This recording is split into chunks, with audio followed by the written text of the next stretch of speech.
नमस्कार, capital TV Uttar Pradesh देख रहे हैं आप और मैं हूं आपके साथ नविंदु। ब्रेकिंग न्यूज में बात करेंगे दिल दहला देने वाले अहमदाबाद विमान हादसे पर।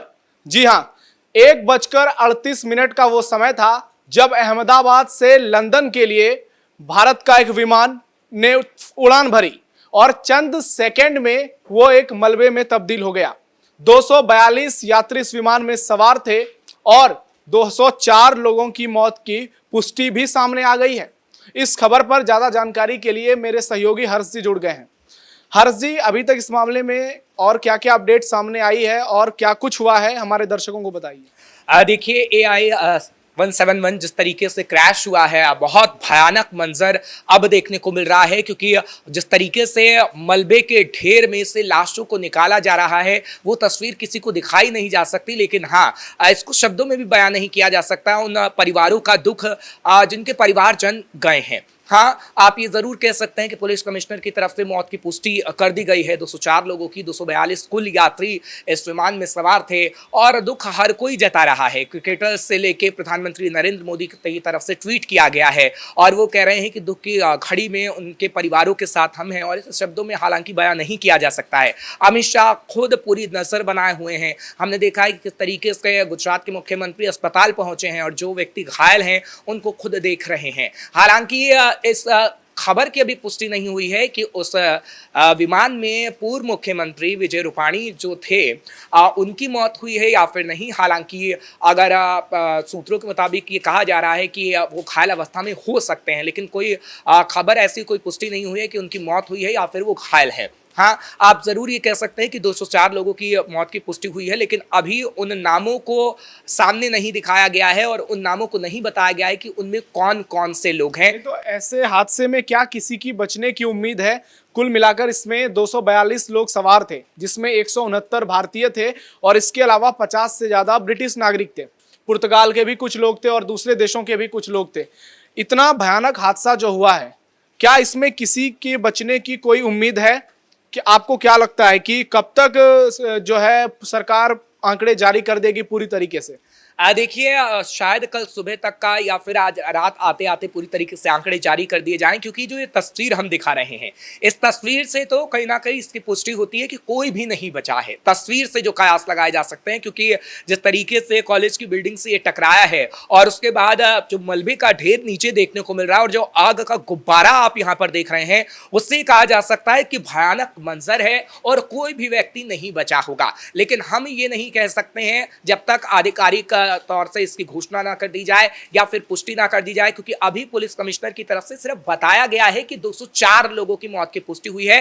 हालांकि अभी रेस्क्यू ऑपरेशन जारी है, मलबे में से लोगों को निकाला जा रहा है और ये कहा जा रहा है कि जो घायल व्यक्ति अस्पताल के अंदर है वो गंभीर अवस्था में है और उनकी मौत की खबर भी आ सकती है। हर्ष जी, जो जानकारी आई है उसके मुताबिक जैसे ही प्लेन ने टेक ऑफ किया, उसके कुछ किलोमीटर बाद ही वो मेडिकल कॉलेज है उस पर जाकर के गिरा है। और ये भी जानकारी आ रही है कि वहाँ कई डॉक्टर्स की जो इंटर्न थे उनकी भी मौत की खबर सामने आई है। ऐसे में क्या जो मौत का आंकड़ा है अभी तो 204 है, लेकिन आने वाले समय में क्या ये 300 भी पार हो सकता है? देखिए, 242 पूरी संख्या बताई गई थी और ये कहा जा रहा है कि उतनी ही संख्या हो सकती है। नहीं, क्योंकि जो विमान क्रैश हुआ है वो रिहायशी इलाकों में हुआ है और ऐसे जगह पर हुआ है जहां पे लोग रह रहे थे, जहां पर मेडिकल कॉलेज था, डॉक्टर्स थे, इंटर्न थे और भी लोग वहां पर मौजूद थे जो इसकी चपेट में आए हैं। देखिए, अगर आप पूरे एरिया को समझेंगे, आपने ठीक कहा कि वो रिहायशी इलाका है, लेकिन वो एरिया पूरी तरीके से खाली था और जो बिल्डिंग बन रही थी, जो मेडिकल कॉलेज जिसे कहा जा रहा है, क्योंकि अभी उसका इंस्ट्रक्शन चल रहा था, तो वहां से लोगों को हिदायत भी दी गई थी कि आप वहां से हट जाइए। पहले ही हिदायत दी गई थी और 5 दिन पहले ही ये कहा गया था कि वहां पर कोई व्यक्ति ना जाए और इसी वजह से वो एरिया खाली बताया गया था। हालांकि आप ठीक कह रहे हैं कि रिहायशी इलाका है, ऐसी बात भी नहीं है कि लोगों की आवाजाही नहीं हो रही होगी, क्योंकि जो कुछ तस्वीरें आ रही हैं और पुलिस लोगों को हटाने का काम कर रही है, तो इलाका ऐसा लग रहा है कि वहाँ पे बाजार वगैरह हैं और वहाँ से लोगों को खाली कराया जा रहा है। जहाँ पर विमान गिरा है वहाँ की कुछ फोटो सोशल मीडिया पर वायरल हो रही है, जिसमें कि साफ नजर आ रहा है कि वहां पर खाने के कुछ प्लेट्स पड़े हुए हैं और वहां प्लेट्स पड़े हुए हैं और वहां पर कुछ नजर नहीं आ रहा, सिर्फ और सिर्फ मलबा दिखाई दे रहा है। यानी जब वो विमान वहां पर गिरा होगा तब लोग बैठकर खाना खा रहे होंगे या फिर ऐसे ही बैठे होंगे। इसका मतलब यही है कि विमान के साथ साथ बहुत सारे अलग से भी लोग इसका शिकार हुए हैं।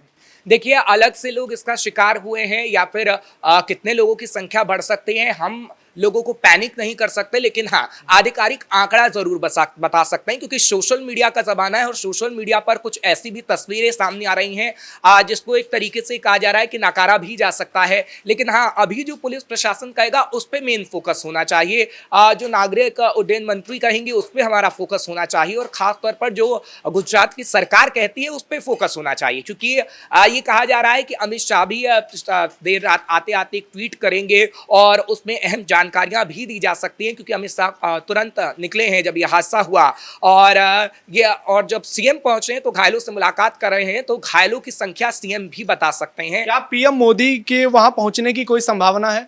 देखिए, प्रधानमंत्री नरेंद्र मोदी आज तो नहीं, लेकिन आगे आने वाले समय में जा सकते हैं, अगर घायल बच जाते हैं तो, क्योंकि उनकी गंभीर अवस्था है। आप इस बात को मान के चलिए, जब मलबे से उन्हें निकाला गया तो कहीं ना कहीं वो लग रहा था कि वो नहीं बच पाएंगे, लेकिन हाँ, हम ये कह सकते हैं कि अस्पताल के अंदर उनकी मौजूदगी है, उनका इलाज चल रहा है, तो वो शायद बच भी सकते हैं, और अगर वो बचेंगे तो प्रधानमंत्री नरेंद्र मोदी की मुलाकात भी उनसे हो सकती है, क्योंकि इस वक्त हमें उनके परिवारों को खास तौर पर ये जताना है कि हम सब उनके साथ हैं।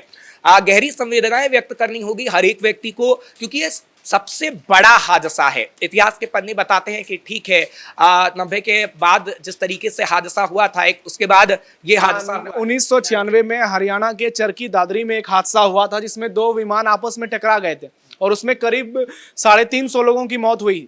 लेकिन जो तस्वीरें इस हादसे से निकल कर आ रही हैं, लोग ये अनुमान लगा रहे हैं कि जैसे ही सरकार या प्रशासन पूरी तरह से आंकड़ों के स्पष्टीकरण करेगी, हो सकता है कि ये आंकड़ा उसके आसपास भी पहुंच जाए।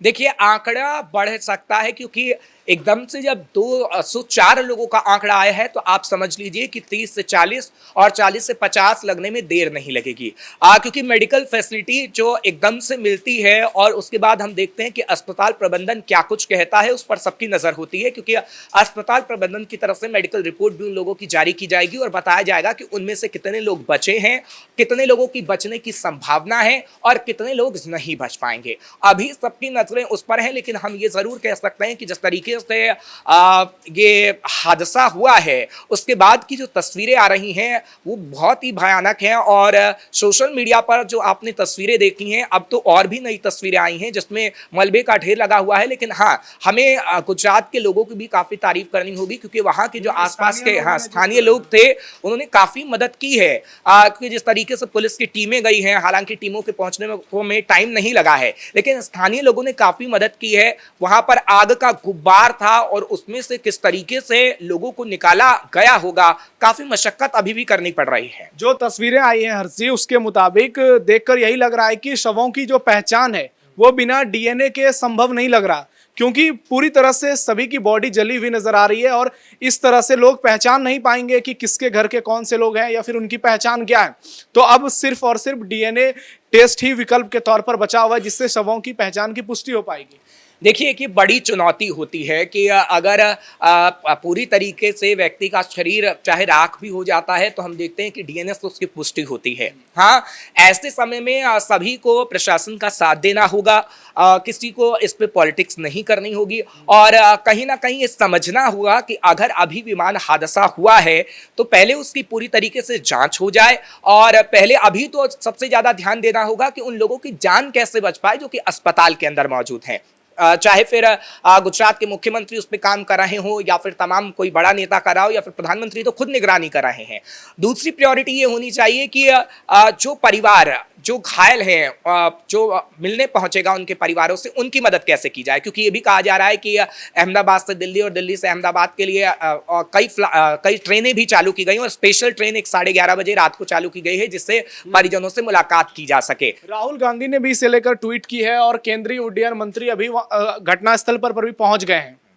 बिल्कुल, क्योंकि केंद्रीय उड्डयन मंत्री की जिम्मेदारी है कि कहीं ना कहीं वो इन चीज़ों का पता लगाएं कि आखिर ये हादसा हुआ कैसे। लेकिन इसमें अभी टाइम लगेगा, इसमें 2 से 4 महीने भी लग सकते हैं, 6 से 7 महीने भी लग सकते हैं। क्या फॉल्ट रहा, किस तरीके से यह हादसा हुआ, इसकी पूरी जानकारी कहीं ना कहीं इकट्ठा करनी होगी और ये जानकारी 2 या 3 दिन में इकट्ठा नहीं की जा सकती है। हमने देखा है इससे पहले, चाहे देश के अंदर विमान हादसे हुए हो या फिर विदेश के अंदर विमान हादसा हुआ हो, किस तरीके से उसकी जांच की गई है और जांच के बाद ही ये पता लगाया जा गया है कि कैसे ये हादसा हुआ और किस तरीके से जब वो विमान हादसा होता है तो कैसी सिचुएशन होती है। क्योंकि कहीं ना कहीं पायलट बखूबी संभालने की कोशिश करता है, लोगों की जान बचाना उनकी प्रायोरिटी होती है।